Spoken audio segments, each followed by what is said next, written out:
প্রকাশ্যে দুর্গাপুরে ডিএফও কে ধমক দিয়ে বিতর্কে পাণ্ডবেশ্বরের বিধায়ক নরেন্দ্রনাথ চক্রবর্তী। প্রায় 21 হেক্টর জমিতে 33,000 বৃক্ষরোপণের পরিকল্পনা নিয়েছিল বন দপ্তরের পশ্চিম বর্ধমান জেলার দুর্গাপুর অফিস।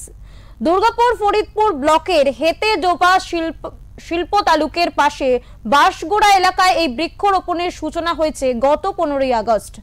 এই অনুষ্ঠানে উপস্থিত ছিলেন পশ্চিম বর্ধমানের জেলা শাসক এস পন্নাবলম, পঞ্চায়েত গ্রামোন্নয়ন ও সমবায় দপ্তরের মন্ত্রী প্রদীপ মজুমদার, পাণ্ডবেশ্বরের বিধায়ক তথা জেলা তৃণমূলের সভাপতি নরেন্দ্রনাথ চক্রবর্তী, দুর্গাপুরের মহকুমা শাসক, আসানসোল দুর্গাপুরে উন্নয়ন পর্ষদ বা আড্ডার চেয়ারম্যান কবি দত্ত ও দুর্গাপুর ডিভিশনাল ফরেস্ট অফিসার বা ডিএফও অনুপম খা। ভাইরাল হওয়া এক ভিডিওতে দেখা যায় সেই অনুষ্ঠানের মধ্যেই হঠাৎই উত্তেজিত হয়ে যান নরেন্দ্রনাথ চক্রবর্তী। তিনি বন দপ্তরের ডিএফও অনুপম খাকে ধমকাতে শুরু করেন। নরেন্দ্রনাথ চক্রবর্তীকে বলতে শোনা যায় তাকে না জানিয়ে কেন এখানে গাছ লাগানোর অনুষ্ঠানের আয়োজন করা হয়েছে।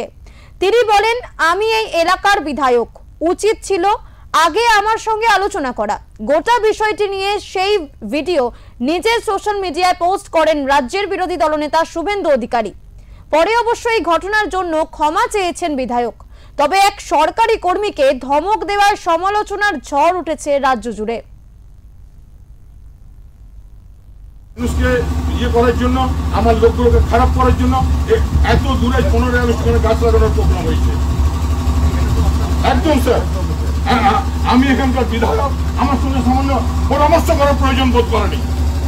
ভাই, এই লোকগুলো কি খাবে? নো, আপনি ভুল সিদ্ধান্ত নিচ্ছেন। আমি এখানকার বিধায়ক, আপনি আমার সঙ্গে পরামর্শ করবেন না, আপনি যা কিছু করবেন।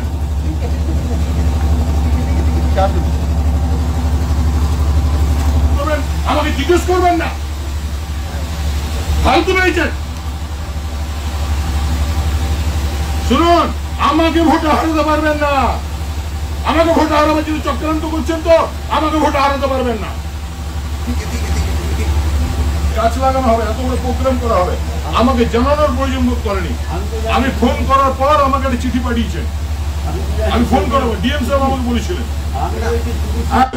হ্যাঁ, সেই গুণ আমিও দেখেছি যে ভিডিওটা ভাইরাল হয়েছে। আমি প্রথমেই আন্তরিক ক্ষমাপ্রার্থী যদি আমার ব্যবহারে কেউ কষ্ট পায়। আমি তাদের কাছে ব্যক্তিগতভাবে ক্ষমা চেয়ে নিচ্ছি। কিন্তু ব্যাপারটা মানুষের জন্য আমাকে লড়াইটা করতেই হবে। ওখানে আদিবাসীদের যে জমি আছে, সেই জমি মাপযোগ না করে, আদিবাসীদের সঙ্গে কথা না বলে, আদিবাসীদের কিছু রায়তি জমি আছে, কিছু পুরুষানুক্রমে যারা জল জঙ্গলের মানুষ, তারা জঙ্গলের মধ্যে বসে আছে, তাদেরকে উদ্বাস্তু করার জন্য একটা যেভাবে ওনারা এটাকে উপস্থাপিত করেছেন, আমার খুব কষ্ট হয়েছে। আদিবাসী ভাই বোনেরা আমার কাছে এসেছিলেন, প্রায় 300-400 মহিলা এসে আমাকে বলেছিলেন। তো আমি সেই জন্যই আমার এই রিপারকেশন, মানুষের জন্য লড়াই করব। যে যা বলে বলুক, যারা আদিবাসী ভাই বোন আছেন তাদের জন্য আমার লড়াই চলবে।